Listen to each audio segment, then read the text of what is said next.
Selamat datang di ruang tengah. Ruang tengah adalah sebuah ruang yang memberikan informasi yang unik dan menarik. Kali ini, ruang tengah akan mengangkat sebuah tema horor, yaitu lampor. Akhir-akhir ini di Indonesia dan di Pulau Jawa banyak diberitakan tentang misteri lampor. Lampor sendiri adalah sebuah mitos yang dipercaya oleh beberapa orang dan juga menjadi kepercayaan bagi beberapa orang bahwa lampor adalah padebruk atau sebagai wabah penyakit. Ada juga beberapa yang mempercayainya bahwa lampor adalah sebuah misteri pencabut nyawa.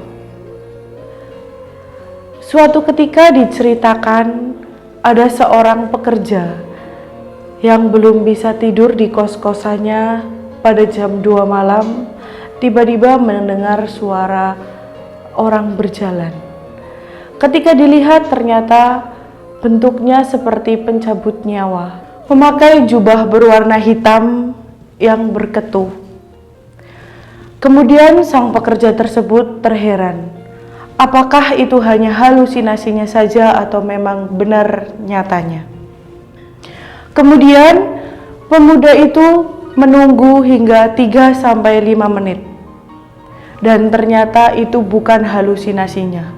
Karena 3 pencabut nyawa tersebut lewat kembali dengan menggendong salah satu tetangga kosnya yang dia tidak kenali tapi dia tahu. Keesokan harinya dia bingung, karena ternyata tetangga yang dia lihat semalam itu meninggal dunia. Kemudian malamnya jam 2 malam, dia pun mengalami hal yang sama. Melihat 3 orang berjubah hitam itu lewat kembali. Dan lagi-lagi dia menunggunya hingga 3-5 menit.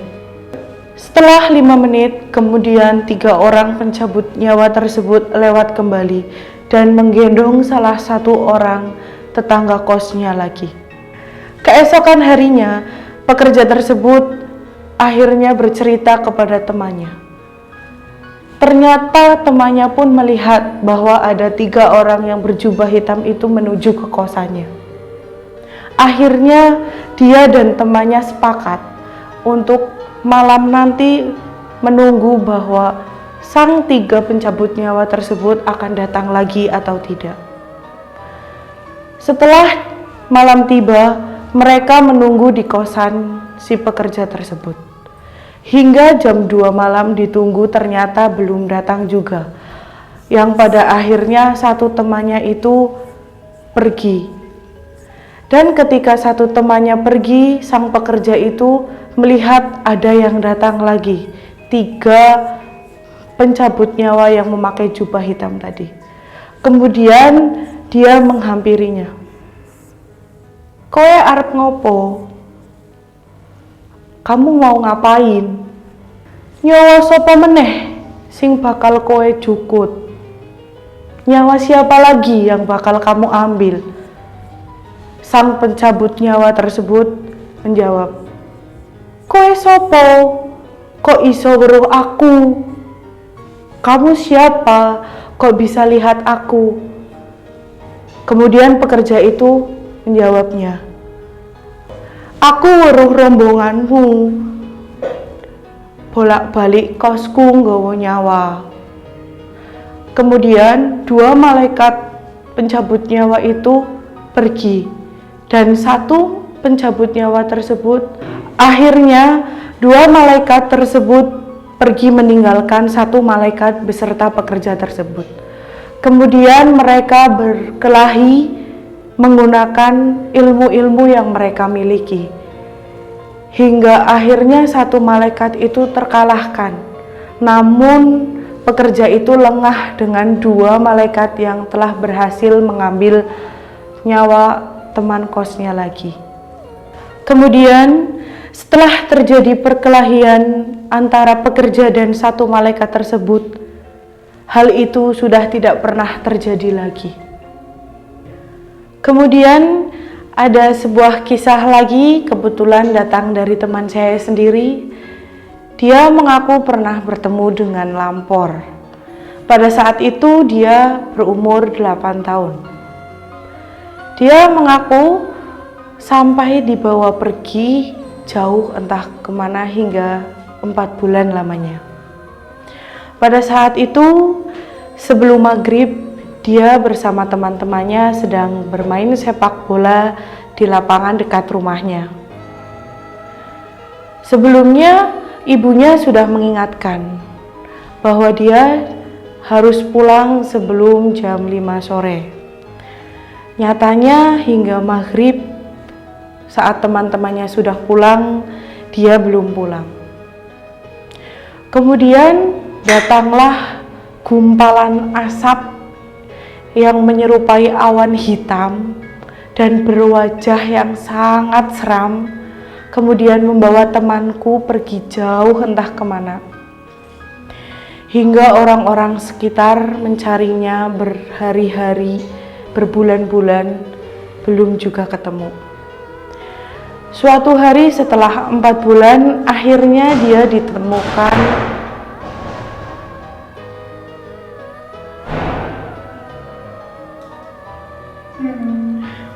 Maafin kita ya, kita cuma cerita. Kok ini enggak? Kemudian setelah 4 bulan, akhirnya teman saya ditemukan oleh seorang kakek-kakek tua yang termasuk sesepuh di desa tersebut.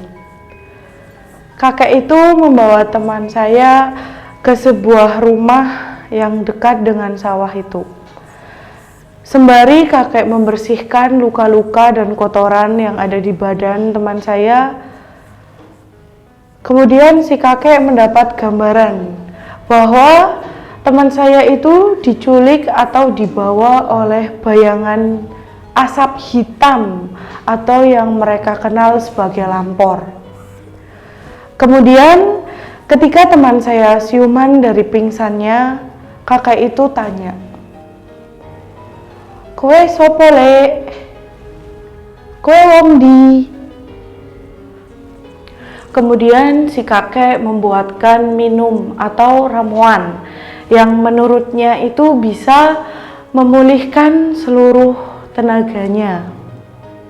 Kemudian setelah teman saya meminum air tersebut, teman saya mengingat bahwa dia dibawa oleh asap hitam yang berwajah seram jauh entah kemana, yang pada akhirnya dia dijatuhkan dan pingsan. Lalu si kakek bertanya lagi, "Kowe wong ndi lek?" "Aku wong Igir Kulon ki." Kemudian si kakek itu mengantarkan teman saya pulang ke rumah. Sesampainya di rumah, sang kakek menceritakan banyak hal kepada ibunya, hingga ibunya menangis histeris sambil bilang, "Kok wis tak emutna sedurung maghrib kudu wis nang omah lek." Kemudian teman saya menangis dan meminta maaf kepada ibunya. Setelah itu sang kakek berpamitan untuk pulang.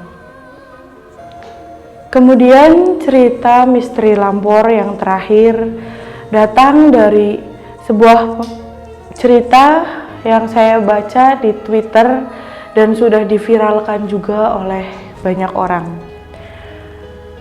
Cerita Lampor ini awalnya diceritakan oleh Mbah Sarjono. Pada saat itu Mbah Sarjono sedang duduk di depan rumah sembari minum teh dan merokok. Kemudian tiba-tiba Mbah Sarjono sambil menghitung jarinya dan berkata, "Masa sih? Masa sih?" Seperti terheran-heran dan tidak percaya.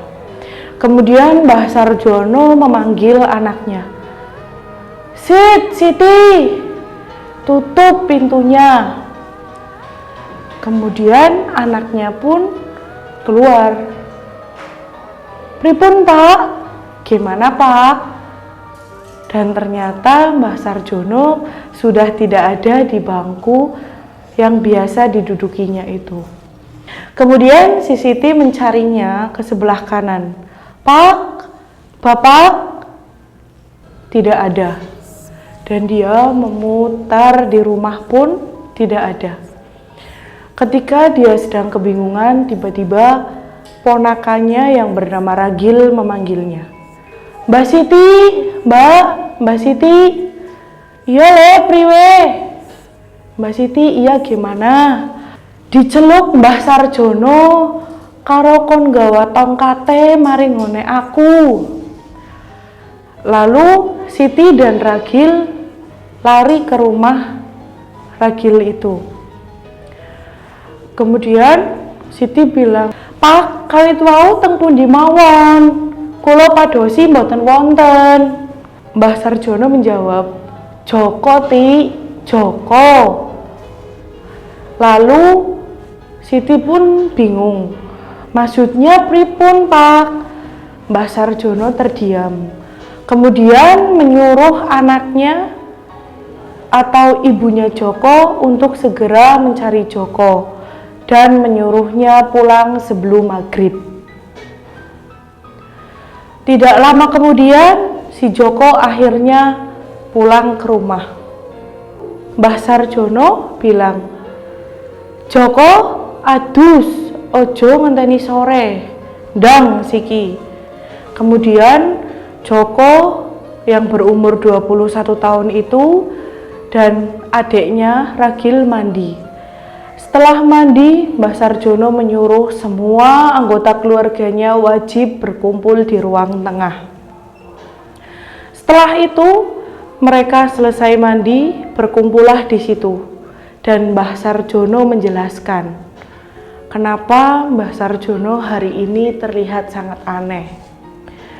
Di situ Mbah Sarjono mengatakan, "Saiki weton dinamu Joko, mbok kowe diculik lampor. Pokoke dina iki ojo ana sing turu, ojo ana sing pisah. Ngumpulo dadi siji nang kene, aja lunga-lunga maring dindi. Lawang jendela tutupen kabeh." Yang intinya, Joko, ini adalah tanggal lahirmu atau bulan keramatmu. Semua dilarang tidur, termasuk Ragil yang masih kecil umur 8 tahun itu. Mereka pun harus berkumpul di ruang tengah. Dan pada akhirnya ibunya Joko pun bertanya, "Nopo nggih, Mbah? Kedah ngaten. Apa kayak gitu Mbah, harus seperti itu?" Dan Joko pun bertanya, "Mbah, nopo lampor wonten? Niku kan mitos." Mbah Sarjono menjawab, "Ono lek." Kemudian Mbah Sarjono bilang ke Ragil. Pada saat jam 12 malam, pencahayaan di rumah Joko pun meredup. Semakin meredup. Dan mereka pun akhirnya berpegangan erat. Dan Mbah Sarjono mengajak duduk di lantai berputar sembari berzikir bersama. Tidak lama kemudian datanglah suara-suara yang memang sangat bising, seperti orang berjalan dan seperti kuda-kuda yang sedang berlarian.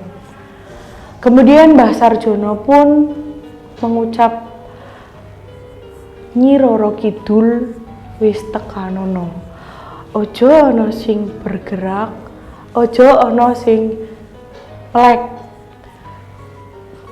Mbah Sarjono kemudian mengulanginya sampai 3 kali. Maksudnya mereka dilarang membuka mata, dilarang berbicara sampai suara itu hilang. Karena ibunya Joko sangat khawatir, dia justru malah berdiri dan lari ke jendela. Kemudian Mbah Sarjono langsung menariknya. manut jagong siki, nurut duduk sekarang. Akhirnya pun mereka duduk kembali. Tiba-tiba tubuh Joko sangat kaku, bibirnya pun seperti membaca doa dengan kencang. Kemudian Joko menjatuhkan tubuhnya ke lantai. Di situ ibu sudah mulai menangis. "Nah, kowe kenapa, Nak?" Mbah Sarjono pun bilang, Lek, sabar, Lek, sabar." Kemudian ada suara kering. Mereka semua menutup telinga karena ketakutan. Setelah itu, lama-kelamaan suara itu mulai hilang. Dan lampu pun mulai terang. Kemudian, badan Joko pun sudah mulai lemas kembali. Dan Mbah Sarjono pun membangunkan Joko. "Lek, bangun. Kemudian si Joko bangun. Sembari Mbah Sarjono mengucap, "Alhamdulillah, selamat Le, selamat." Nah, akhirnya Mbah Sarjono menanyakan, "Kowe kenapa Le? Kamu kenapa?" Dan Joko pun menceritakan bahwa ada seseorang yang ingin membawanya dan menariknya pada saat dia duduk di antara mereka. Joko pun merasa sangat takut karena wajahnya yang amat seram. Karena saking tidak bisa berbuat apa-apanya, akhirnya si Joko hanya bisa menjatuhkan dirinya ke lantai. Walaupun sang tangan itu masih ingin meraihnya, tapi Joko kekeh dengan doanya dan alhamdulillah dia terselamatkan. Nah, itu dia 3 cerita misteri Lampor di Ruang Tengah kali ini. Apakah teman-teman semua sudah pernah mengalami hal yang sama? Mohon untuk komen di bawah. Atau mungkin kalian ingin berbagi cerita horor atau kejadian-kejadian horor lainnya yang ingin kami ceritakan. Silahkan bantu dengan like, subscribe, share, dan komen di bawah. Sampai ketemu lagi.